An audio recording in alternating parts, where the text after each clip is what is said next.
At this juncture, we'll be going to our keynote speaker. He is a barrister and a solicitor of the Supreme Court of Ghana. He was called to the bar in October 2002 and has practiced as a lawyer in good standing for the last 23 years. He served as the Deputy Attorney General and Deputy Minister of Justice of Ghana under the presidency of His Excellency Nana Addo Dankwa Akufo-Addo since 2021. That means in the second term of Nana Addo. Prior to his appointment, he was the managing partner of O2ACL Tuah, Yeboah and Associates, that is Asempa Chambers, a private law firm in Sunyani in Bono region. He was the president of the Bono Ahafo regional branch of the Ghana Bar Association from 2015 to 2021, that is until his appointment.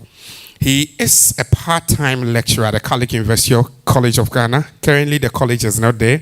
He's also lecturing at Greenfield College, that is in Sunyani.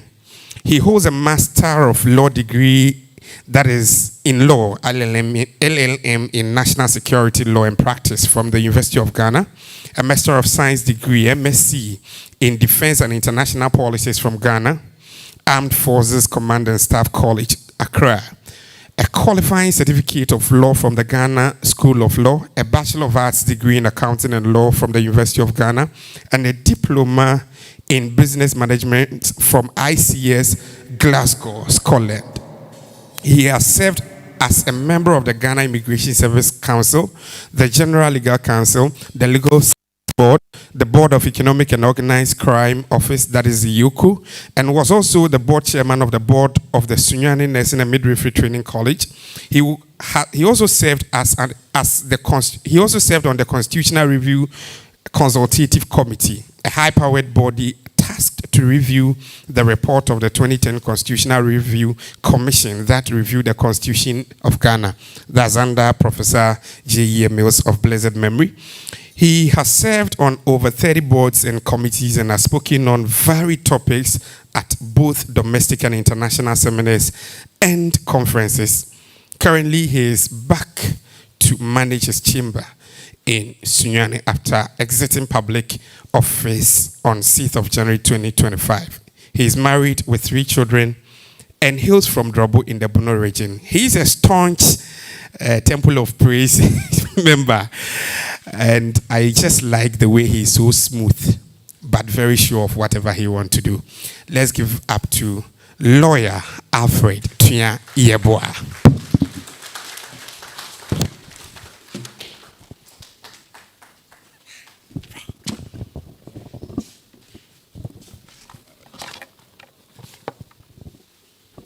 Good morning. Yes, when I was sitting down and listening to my brother, I said, so this young man they are speaking about, this young man attended a school which never had electricity for his O level. This young man used lantern and candle to study for his O levels. But by the grace of God, he was able to make it and get to a school that had electricity, Sunyani Secondary School. And so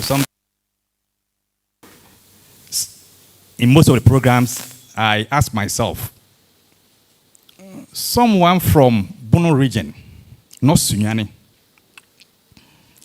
not Brekum, Drobo, even not Drobo, not Drobo town properly so-called, but from Farmai on the Sampa Road.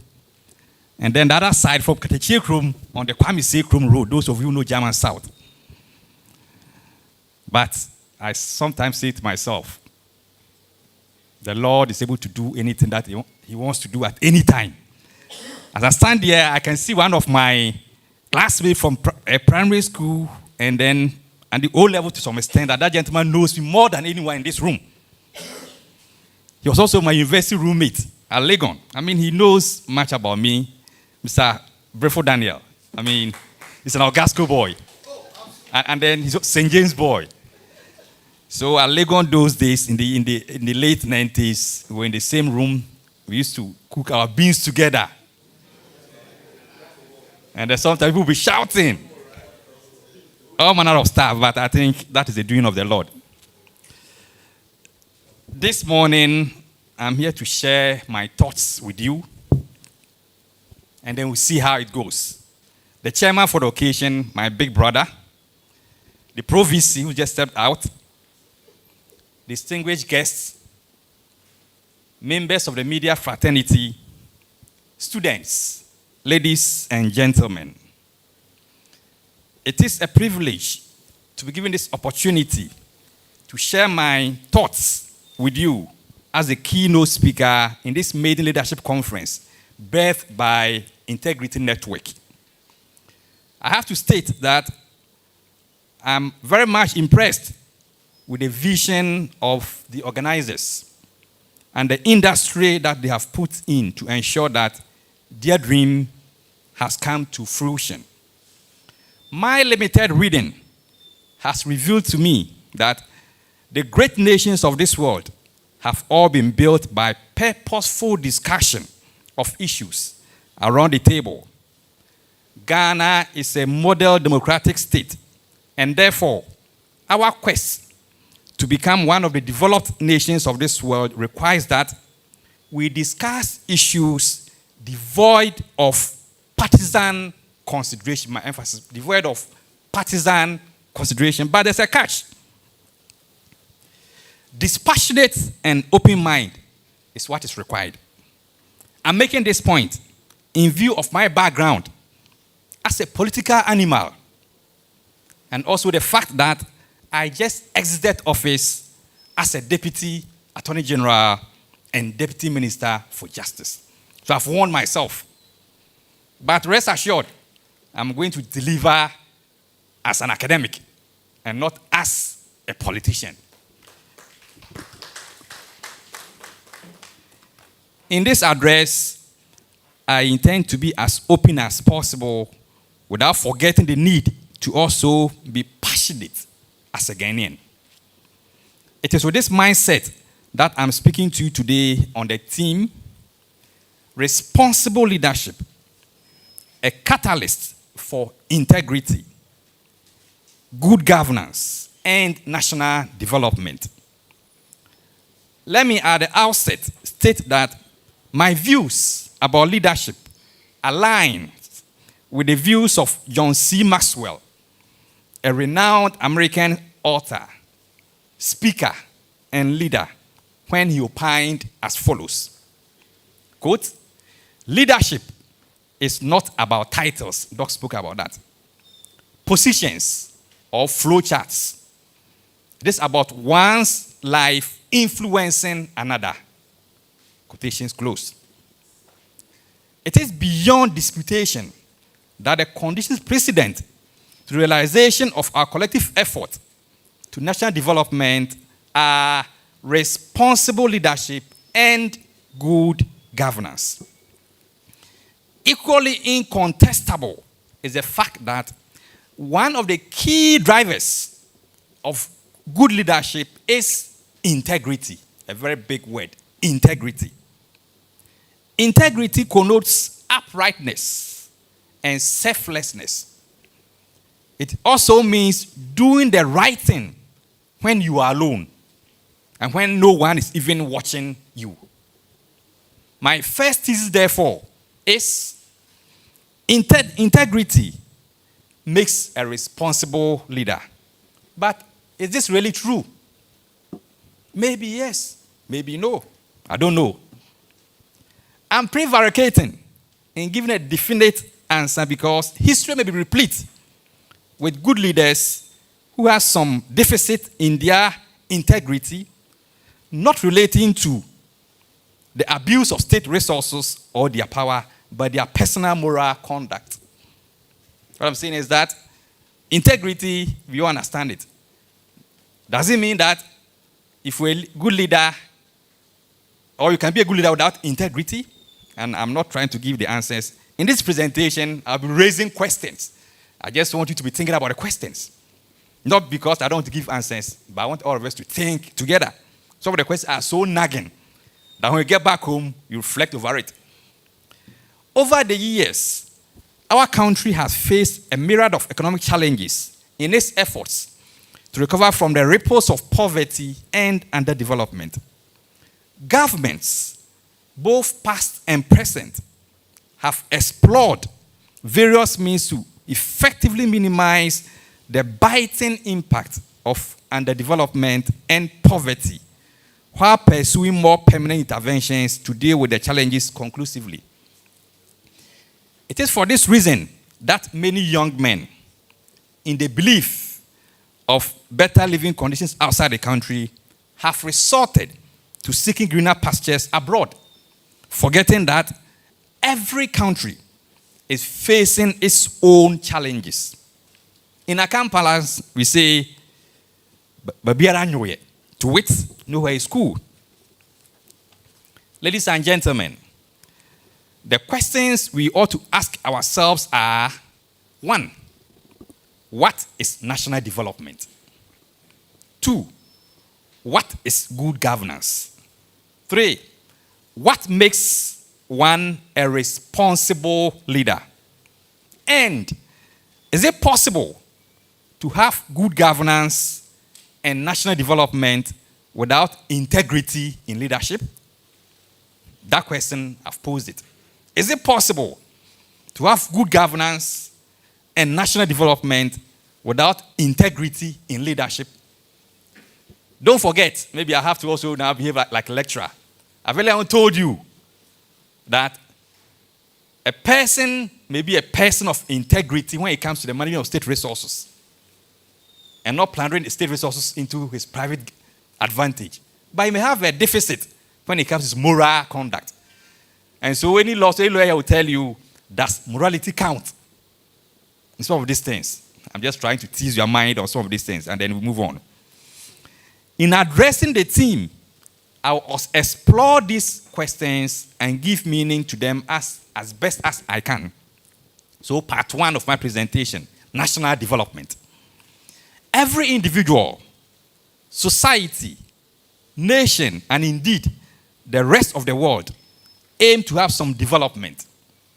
In our various homes, we want to see development, one way or the other, in terms of lifestyle. Being able to afford 3 square meals, buying the necessaries of life and all. In the same way, the nation expects some development. Thus, the livelihood of the citizenry must be improved politically, educationally, economically, socially, religiously, and materially. Honorable Chair, the framers of our Constitution, in their collective wisdom, made extensive provisions on National Development Planning Commission in our Constitution. The reasons for this are not far-fetched. It is simply to ensure that our resources are utilized properly for the benefit of the Ghanaian people. So later I'll pose some questions here. National development, I must state, can be attained by prudent utilization of our natural resources that the Creator has blessed our country with. The ultimate aim is to present a germane avenue to unlock and foster economic prosperity for the good people of Ghana. As part of efforts to achieve national development, various governments in our history have rolled out different strategies. When I say governments, don't get me wrong, I mean both civilian and military regimes. Because in our history, we've had military juntas that performed to the admiration of most of our people. And people usually cite, in the 70s and even in the 80s. You may have the negatives, but they also had their positives. So we cannot discount military governments. All these efforts by successive governments are geared towards getting the nation to a much desired development. Nonetheless, the reality, as we all know or are feeling, is one that we cannot all herald with aplomb after 68 years of independence. A sad commentary. What then has hindered our national growth and development? Our nation is not bereft of human and natural resources. Fact. Equally, the nation has had governments in place at all times. Fact, no matter the form of government, as against failed states since 1957.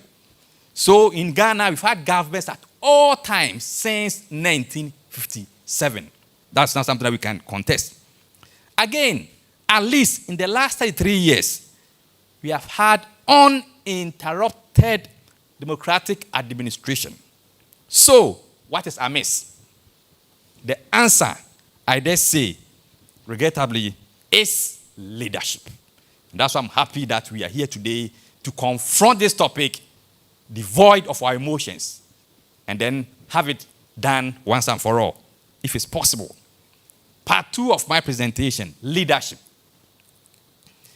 Mr. Chair, it is of interest that every political leader or party during election periods blames each other for our problems basically because of leadership. So every party will say, these leaders have not performed well, but people will say they have not performed well, so we are just trading the accusations. But wherein lies the truth? From the time of military interventions to democratic change of governance, the song that echoes all the time is that there is bad leadership. Even those in military, the military people who have intervened, one of the reasons has been that we are intervening because of what? Bad leadership. But is it really the case?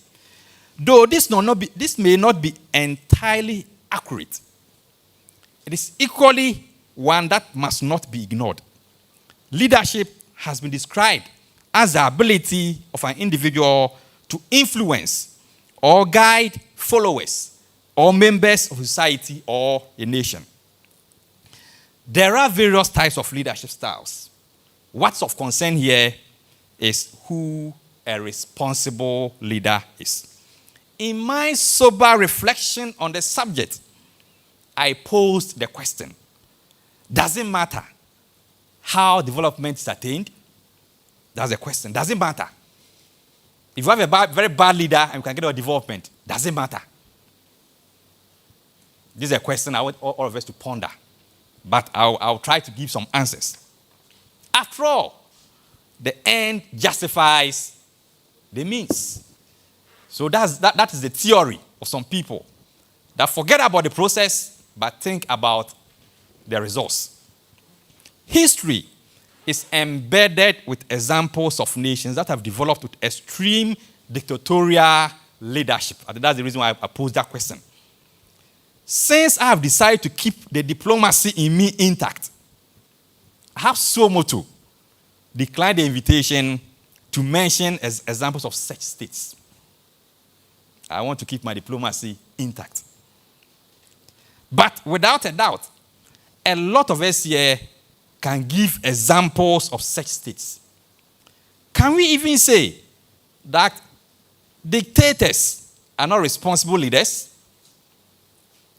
Another question. The Gen Zs, they see Traore from Burkina Faso and they are happy. So they should answer this question. And who measures the level of responsibility? Who measures it? Is it the person receiving it? And so if I'm in a country, I belong to a church, and I'm getting a benefit from the church, if even my pastor is a thief, my pastor is a dictator, so far I'm getting the benefits, my pastor is a responsible leader. That's the point I'm trying to make. Because I'm at the receiving end. I have intentionally raised these thought-provoking issues for us to ponder over and sub silencio come to the realization that responsible leadership is a very fluid term. It is always defined by the person at the receiving end. At the end of my address, however, I'll propose to define what responsible leadership entails, at least from my received learning. Distinguished guests, as I mentioned, leadership may be the cause of our economic woes, poverty, crimes, corruption, and injustice. It is for this reason that it is posited that a responsible leader may be a catalyst or the enzyme to development we all yearn for as a country. This is prevalent in other jurisdictions such as Malaysia, where responsible leadership has within a short period of time after their independence moved from being a third world country to an upper middle income and highly industrialized economy or country. The same may be said of Singapore, whose foremost leader, Lee Kuan Yew, my doc mentioned, has boldly written about his nation's success story in his seminal book titled From Third World to First. Leadership is an indispensable ingredient for development in whatever and whichever sphere we find ourselves in. A responsible leader may have certain principles associated with him or her. Here I'm being gender biased. Neutral. I remember someone chairing a program, and when a person was about to be introduced was a woman, and the young man said, "Oh, our chairman is in the person of Madam ABC." Madam person said, "How can you call me a chairman? I'm not a man. And so don't call me chairman, say chairperson." But what she forgot was that if you use chairperson, the last three alphabets of the person is what? Son. And this one to find, the next question will find son, then I don't like the son. Let me use chairwoman. Now if you take woman, the last three alphabets, M-A is what? Man. So maybe the chairman or chairwoman, the same. So that's what by here, they said he, So these are some of the principles that I've seen, or some of the attributes of responsibility. That one, he is a servant of the people. He places the interests of the nation ahead of his personal interests. I pose the question here. Is this really the case in Ghana? Go and answer. 2, a responsible leader is a steward. In our country, the president, when I say president, I'm not talking about the current president or president. The president is entrusted with all the natural resources as evinced under Articles 257 of our Constitution. So question, has this stewardship role been discharged well in Ghana? Please go and answer. 3, a responsible leader must be a person of integrity. That is, the leader must mean what he says and must do what he also says. He must be consistent with his words, actions, and conduct. So question, can we vouch for the leaders on this? Go and answer. 4, a responsible leader must be empathetic. He must understand the people with regard to their challenges, fears, experiences, feelings, and emotions. He must live as one of them to ensure a good relationship with the people. So question, can we cite examples in Ghana? Go and then think about it. If we get the answers to the above questions right, then we can say without any fear of contradiction that we have arrived as a people. But I dare say that the country has had its growth and development impeded by leadership issues. Responsible leadership will ultimately cause a wind of change in the development of the nation. It becomes a sine qua non. The lawyers may hold to the Latin. It becomes a condition precedent for good governance and development. Responsible leadership is the key to progress, as education is the key to success. Without a responsible leader, the rising star, after liberation from the colonialists, will be a scar on us. In my opinion, admonish schools to have courses on leadership so as to train our young ones the importance of having good leaders in our country. I'm making this suggestion because those of us sitting here are already polluted. We've been corrupted. When I mention integrity, I mean, everybody say, yes, I'm a man of integrity. But what do you do when nobody's watching you? If you're a public servant, or you work for someone, and you live in a D2 accommodation, you don't pay light bills, you don't pay water bills. How do you use the water?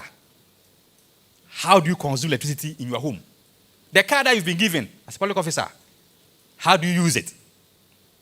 If you were the owner and you were paying for the use of the vehicle, will you have used that vehicle to cut wood from your farm?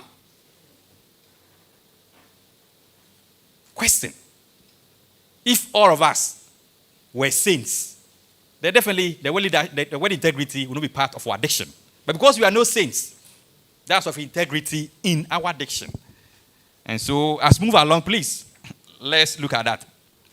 I again reiterate that without responsible leadership, which is the cure to our problems and challenges as a nation, the issues of unemployment, very key. I can see my brother here on my left, YA, underdevelopment and poverty will be diagnosed at various seminars like this one, symposia and events. Nonetheless, the disease will remain uncured if the question of leadership is not eliminated from, or is eliminated from the equation. Part 3, ladies and gentlemen, good governance. This one's on good governance. Good governance encompasses the processes and structures that guide political, economic, and administrative affairs. It ensures that public institutions conduct public affairs and manage public resources effectively and transparently. It upholds human rights and the rule of law. And so good governance is not really about a leader. Those of us who work under the leader, how do we manage our offices? Are we responsible? Are we transparent? And so this is an aside. You look at the issue of galamsey. It has been with us for a very long time. But we're having challenges all because we've diagnosed the problem, but we've taken leadership out of the equation. We need to fight it. And in fighting such a canker, you will definitely meet some stiff opposition. But as leaders, we must fight it regardless. I was telling someone yesterday that see a Ghana where in the next 25 years or 20 years, my children and possibly my grandchildren may have to import water. And at the time that I'll be an old man somewhere, they'll start blaming me. Daddy, Grandpa, at the time that it was happening, we were part of the system. And if care is not taken, after we are dead and gone, our great-grandchildren will come to the cemeteries, exhume our bodies, and burn us because we don't merit to be under the soil that they're going to live on because we've messed up the environment for them. And so all of us must be part of that fight. The United Nations has identified 8 key attributes of good governance. And these are: 1, participation; 2, rule of law; 3, transparency; 4, responsiveness; 5, consensus orientation; 6, equity and inclusiveness; 7, effectiveness and efficiency; and 8, accountability. And so if you want to see whether a system is being run on the good trajectory, or if you want to see good governance, use this index to measure. Then you can know. A careful examination of the indices provided by the UN, enumerated above, reveals that Ghana is not faring badly at all when it comes to good governance. But I'm saying this if you are to compare and look at other states. Those of you who have been to other West African states, you look at their system, you come here, you say Ghana is the United Kingdom of Africa. I remember being in Gambia. I was in Gambia for so many times. And then some of these young men will tell me, Ghana is our London. Ghana is our London. And they say so because you look at their system and you come to Accra. I mean, that's a problem also. And you realize that Ghana is indeed the London of West Africa. Even our big brothers, I'm saying because they are more than us Nigerians. You get to Lagos, you get to Abuja, you get to your big cities, and you come down to Accra. And for that matter, Ghana, you see that Ghana is a good place to live. That's why they are all in Ghana now, trying to enjoy. So please, our country is not all that bad. It's not all that bad, but we'll get there. But I must be quick to add that there is more room for improvement. It is my humble observation, though I may be wrong, that as we progress on our democratic journey, instead of striving to raise the bar on good governance, the opposite appears to be the case. A sad observation, and I'm going to demonstrate it. This downward trajectory, from my point of view, is attributable to extreme partisanship. Extreme partisanship is very cancerous and ought to be checked. We are sliding down just because of extreme partisanship. We need to move away from there. And now I have an epilogue. And the epilogue will end my presentation. There is a symbiotic relationship between responsible leadership and good governance. The interplay between responsible leadership and good governance fosters a governance architecture characterized by legitimacy, trust, and sustainable national development. But what is key in all this is integrity. Leaders are always chosen from followers. Listen to me well. Leaders are chosen from followers. They reflect their followers. Therefore, it is fair to infer that bad leaders are the product of bad followers. And so if you see any leader there who is bad, it means that we ourselves are what?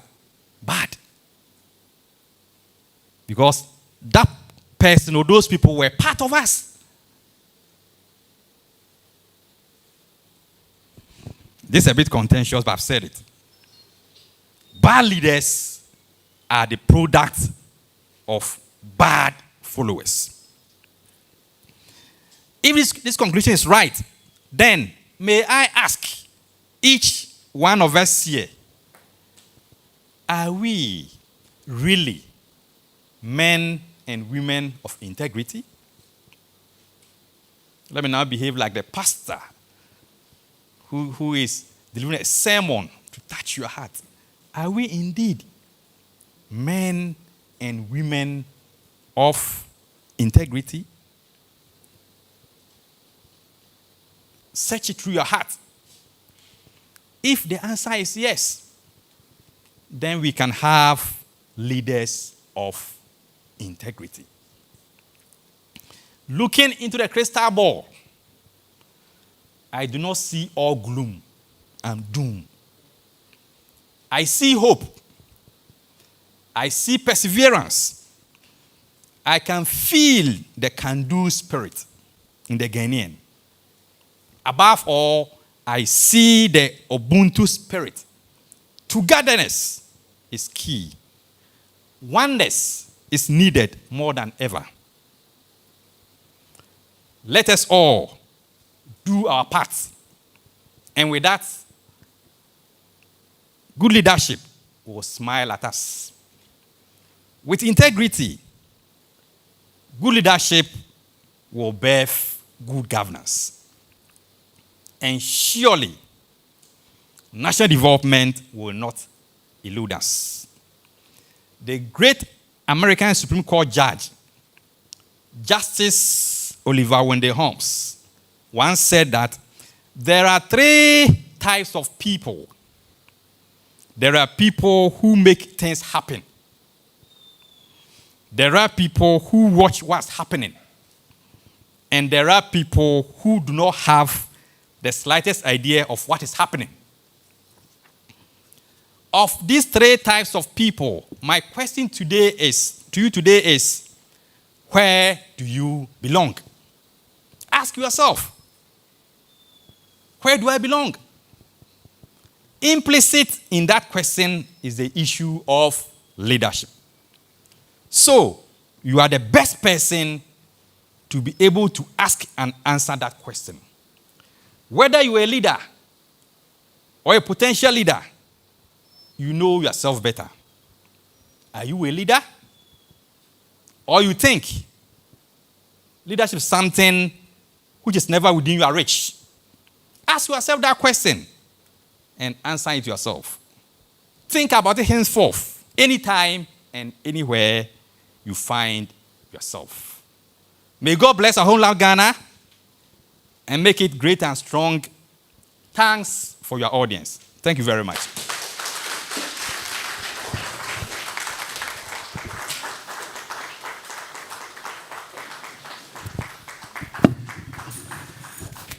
Wow.